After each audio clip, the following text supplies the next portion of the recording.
Today is October 23rd, 2015, and this is Life on the Ladder. Spawning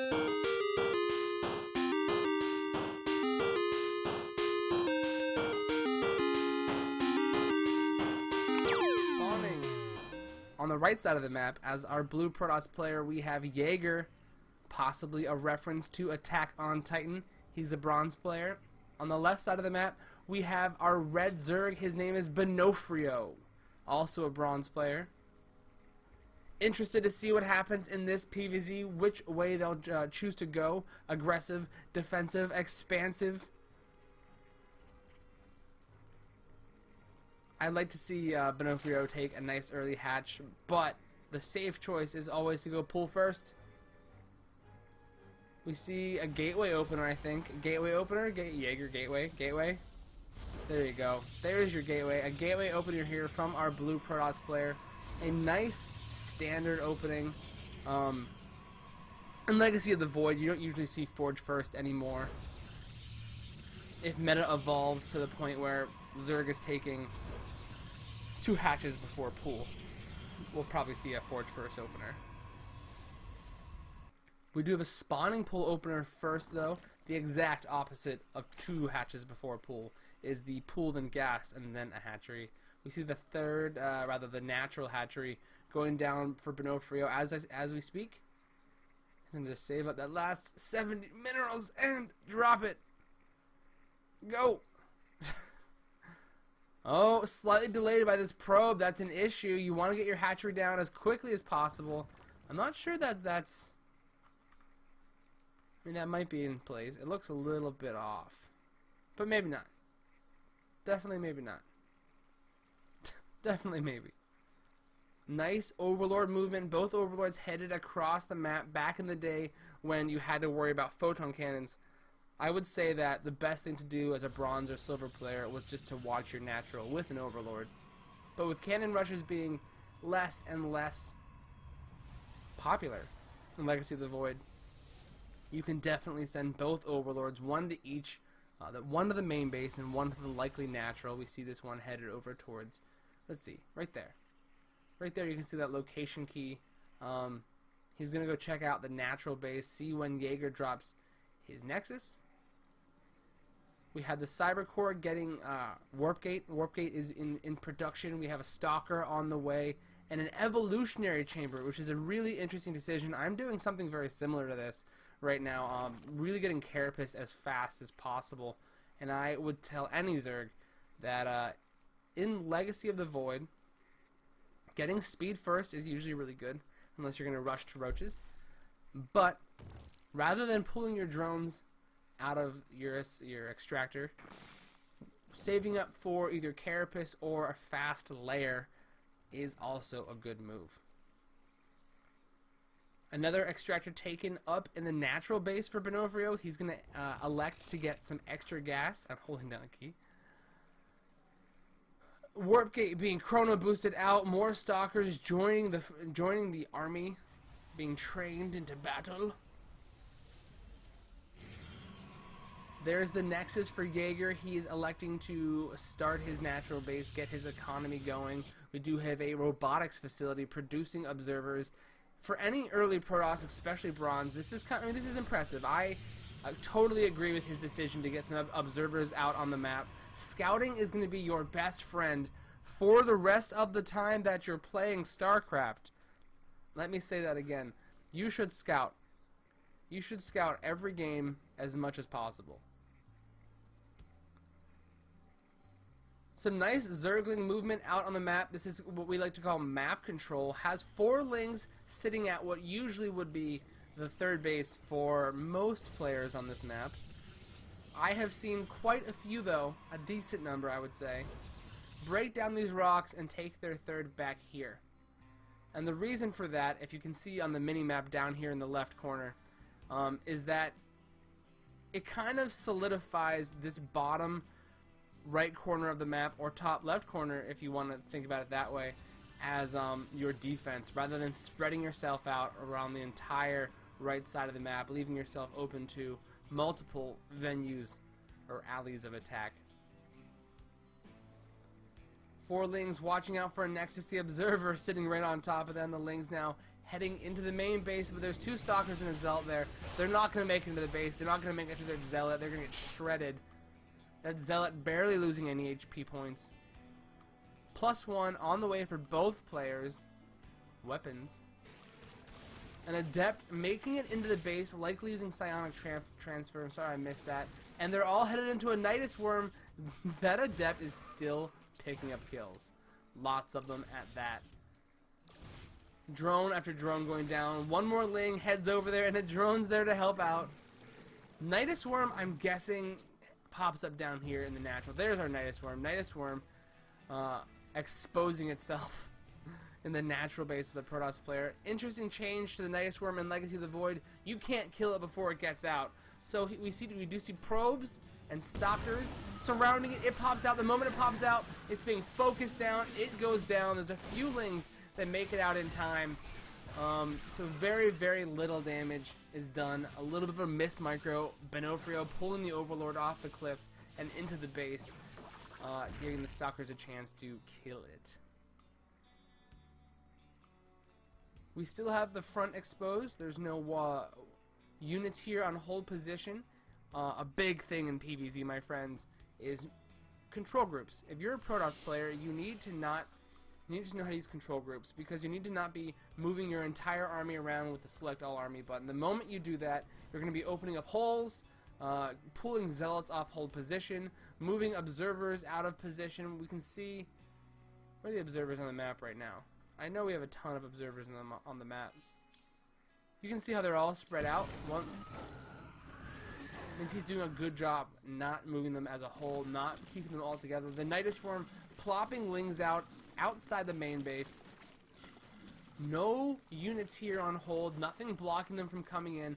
We have a lack of a Mothership Core, so Photon Overcharge is not an option, and Lings are now fighting probes. Probes pulled to the gas. They're not going to get stuck behind the Lings or stuck, fighting them because they were mineral walked to the gas. A decent surround is going to cause a ton of damage. Probes falling left and right. We can see the probe count now down to 15 to the 18 drones. A nice force field cuts off the Lings from making it to the rest of the army. They now wrap around. The Colossus popping out in time to go ahead and incinerate the last of the Lings. Not a fun way to die. Probes now being chrono boost. Yaeger wants to get back into this game. Thermal Lance, Protoss players, do not forget your thermal Lance. It extends the range of your Colossus considerably, giving them a it's much easier to micro them, keep them alive, pulling them back, kiting. It also gives you that nice distance, that reach, to make sure that you're hitting the army before they can hit you. No third base for either player yet. As a Zerg, I would say you want to have your third by 4 minutes or 5 minutes. That would be the latest time I would take a third, unless I was doing something like 2-base Muta or an all-in. Couldn't tell you the exact time yet. Have not played just enough Legacy of the Void. I will be playing a ton more to learn the details of this game. I love me some StarCraft, but right now I'm saying my estimated time for a late, or rather an on-time third hatchery is before 5 minutes, definitely, because in Heart of the Swarm it was 6 or 6:30, and this game is a lot faster, like way faster. Nidus Worm goes down, Colossus shred it, kill it. What's funny is that the head dies, but the butt stays alive. The butt lives. What an unusual butt. Lings in really nice places all around the map. It's really important. This is what we call map control, guys. He has Lings at most of the bases that our Protoss player could consider expanding to, but there is a death ball pushing up. This queen attempting to retreat, but it looks like she's not going to retreat far enough, and the Zealots are going to samurai her to death. They have like lightsabers on their arms, which is pretty sweet. I wish I had lightsabers on my arms. Small counterattack by a couple lings, going to be defended by these zealots, nicely placed between the gateway and the pylon. 7 mutas are now in production, so 7 mutas and a couple lings are going to be the decision for the defense here. I'm sure we'll see. I think I saw 11 mutas total. 10 minutes into the game, we have 11 mutas pretty much out on the map. I think there's 5 more still in production. So the Colossus here, I think probably would have taken out a third if there had been one, because the army wasn't quite big enough. Lings now engaging that death ball. The observers, there's 2 of them here. The mutas are going to sweep in from the back and start to work on a Colossus. They're really focusing down one Colossus at a time. The glaives bouncing off and hitting the others, and we have a full focus on the lair. Transfuses are plenty on the queens, and all of the transfuses are being used to keep the lair alive. The immortal unable to finish it off. Drones, lings, and mutas making sure that that army gets cleaned up. And I think using all the transfuses on the lair was the right decision. We did lose a queen there. The lair is heavily weakened. I still think that Benofrio desperately needs a third base. You can see he's beginning to mine out his main. Nowhere near mining out his natural. But that's not the point. You, as a Zerg player, you don't want to be limited to one base. You want to be on 2 or 3 bases minimum, especially at the 11-minute mark. Stalkers now taking on the mutas. Mutas could engage. They choose to go ahead and leave. They hold their lives at a very high value and refuse to possibly go down. And that many mutas can 100% take on 5 stalkers. We do see Phoenix in production, a nice response to the mutas. Phoenix are pretty much the hard counter. The one issue with making Phoenix versus mutas is that it's really micro heavy. You have to be running and kiting and running and kiting. It's a little bit easier to kite because you don't have to attack and then kite. Phoenix themselves fire as they move, kind of like cyclones do. So you really just have to keep them in range and moving away. Not the world's hardest micro, but definitely micro intensive. One shot on those rocks, just for good measure. The mutas flocking around to the flank, coming in, trying to take this pylon out. They see one cannon, they decide that they've had enough, and it's time to focus that cannon. All the mutas stay alive, and the first Phoenix pops out. The pylon goes down, unpowering this Stargate. I think we saw 2 mutas go down. You can see the little bug carcasses on the ground. The mutas coming in to try to pick off another pylon. Looks like another muta is going to explode. Remember, guys, mutas cost 100 minerals and 100 gas. So unless that pylon is powering something important, you do not want to trade a muta for a pylon. We do have the third base now down for Benofrio. He's going to get his macro up and running. 3 bases is what almost every race needs to firmly be producing an army, to considerably have a decent economy, where you can replenish your army, where you can make upgrades, where you can, you can see a ton of upgrades right now happening for Benofrio, but he is also, he's got 1,300 in the bank. He's got a lot of money sitting in the bank, unable to spend, and that is because he does not have the production. Production is going to be how many hatcheries you have and how often you're hitting your injects. We now have a macro hatch, a great decision for Benofrio. He needs to have the amount of larvae, or an amount of free larvae, so that he can remax, so that he can expend some units.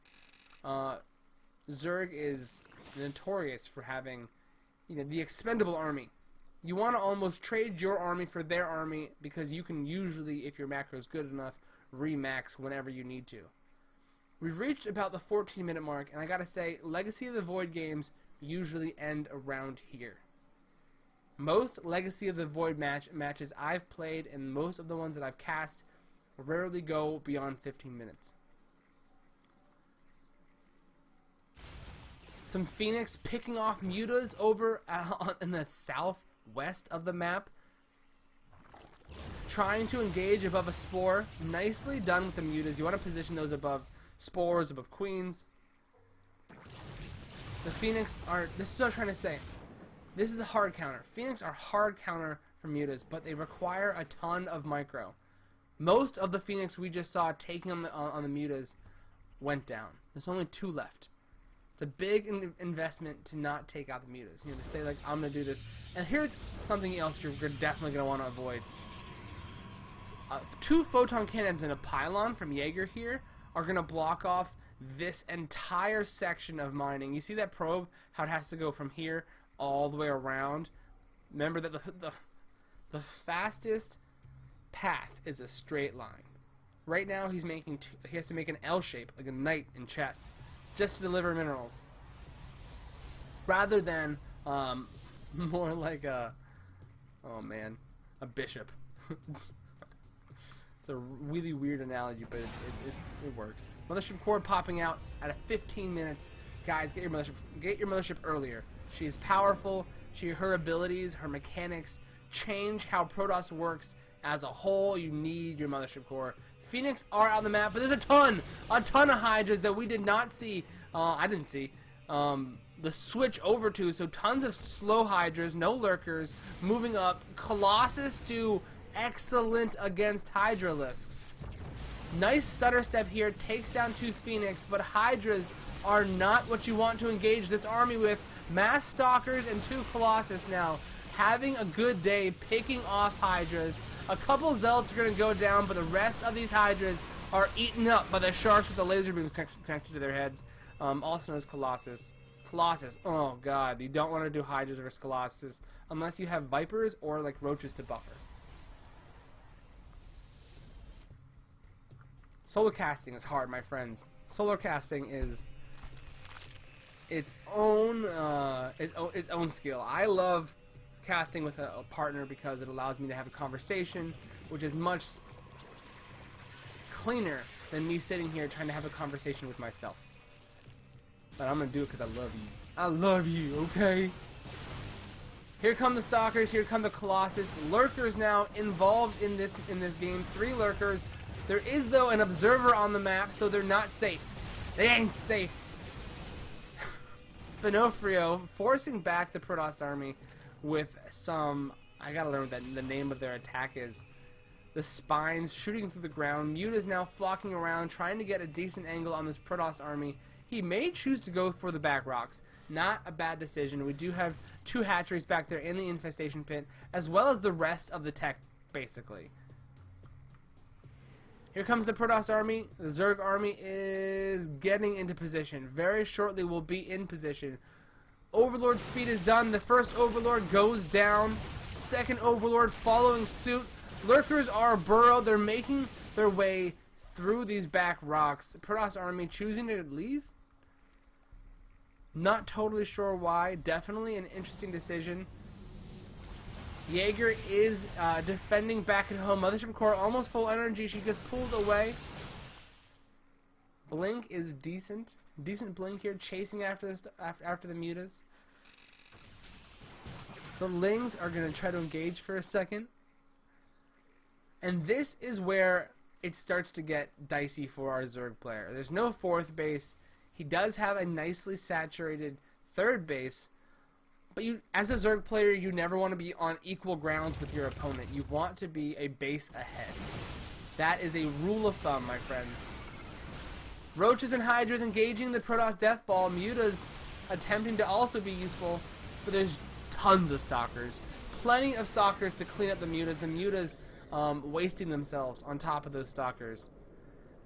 And Yaeger is playing ever so patiently. Moving forward a little bit, backing up. Moving forward a little bit, backing up. Pushing our friend Benofrio out of position, backing up. Here comes our 4th base. It's a big deal. 19 minutes of 4th base. I told you guys I'd like to see the 3rd base down by 4 or 5 minutes. So at 19 minutes getting your 4th base, you're going to find yourself in a bad economic position. You want to have your 4th base down by 6 or 7 minutes. We have a Mutaflock heading towards the north base here for our Protoss player, able to take on the photon cannons with relative ease. The Mothership core could activate photon overcharge on the pylons, but Yaeger might not know that yet. Mothership Core is, there we go. Photon Overcharge is activated on one pylon. A second pylon, but now she's going to go down. She pops. Fireworks. Right now, worker count 38 to 14 probes. Tons and tons of probes lost in that last attack. The Mutas devastating the economy of our friend Yaeger. Not enough defense back here at the natural either. Our worker count dropping lower down to 9. Photon cannons here will be engaged by the Mutas. It looks like he'll only get one before he takes off outside of the base. Yaeger now beginning to suffocate for minerals. Not enough workers to keep up with the 38 drones of Benofrio. Benofrio has that fourth base down. He can begin to transfer drones. There they are. There's our friends, the drones. The drones go marching 2 by 10. Hurrah, hurrah. The Mutaflock sitting idly.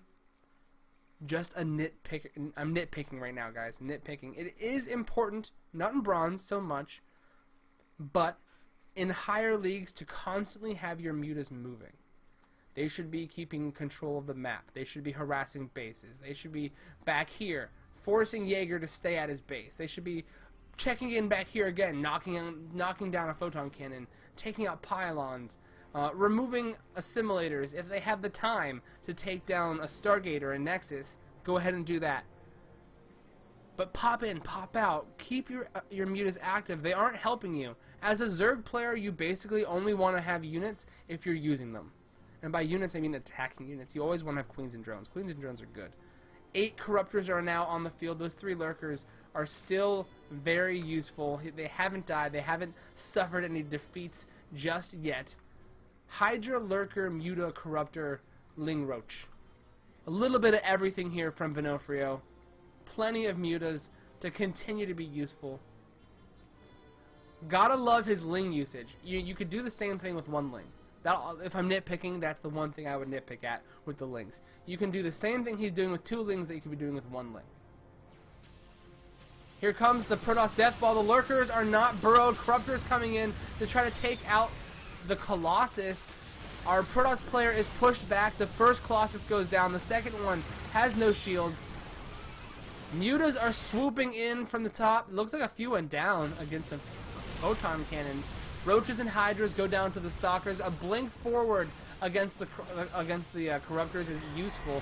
Muta's now cleaning up the last of the Colossus. A blink from the Stalkers is going to clean up the Mutas. So some pretty crazy trades here. Now we have what we have for Yaeger is Stalkers. And for our Zerg player we have Corruptors. So 8 versus 8. Really interesting. 25 larvae in the bank and almost no minerals for Benofrio. That's because he's making yet more Corruptors. 9 more Corruptors and 46 Lings. So he's going to have total air dominance with, I think, 17. Is it 17 Corruptors? Is my math right?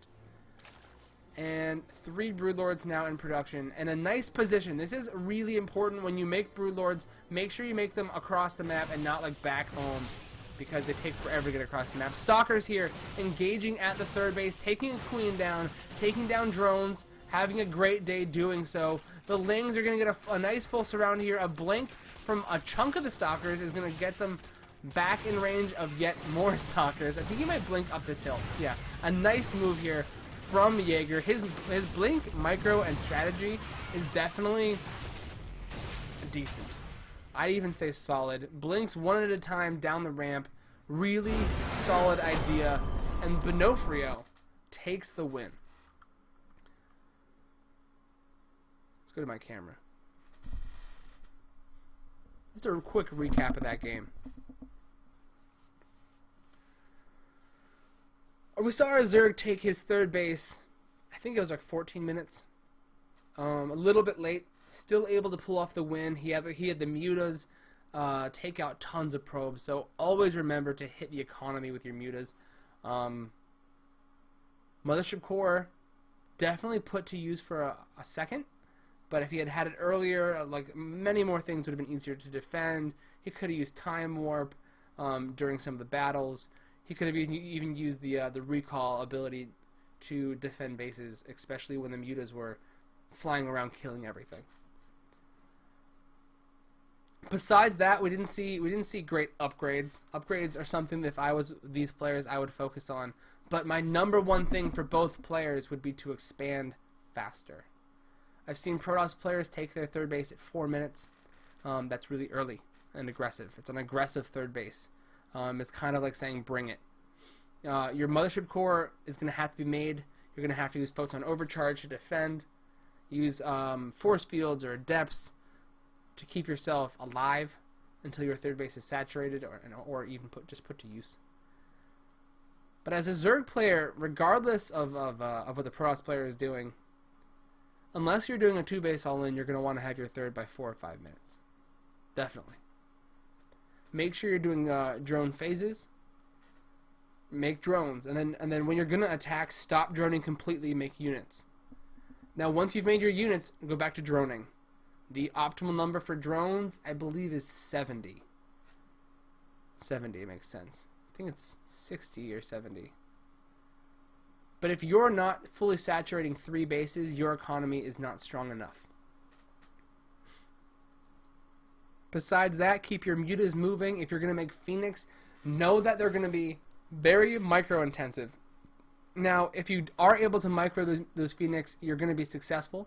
Mutas are hard countered by Phoenix, so if you do the micro, if you're able to pull them back without losing any Phoenix, the mutas are going to get shredded. Nice blink micro there from Yaeger. Benofrio with some really solid harass. I like the use of the lurkers. And yeah, that's going to be it for Yaeger versus Benofrio. I hope that for you two, this was a useful cast. If you want to send me more, make sure you send them to IamSilvertone@gmail.com. Leave a comment, leave a like, maybe subscribe if you enjoy the content. I am Silvertone, and this was Life on the Ladder.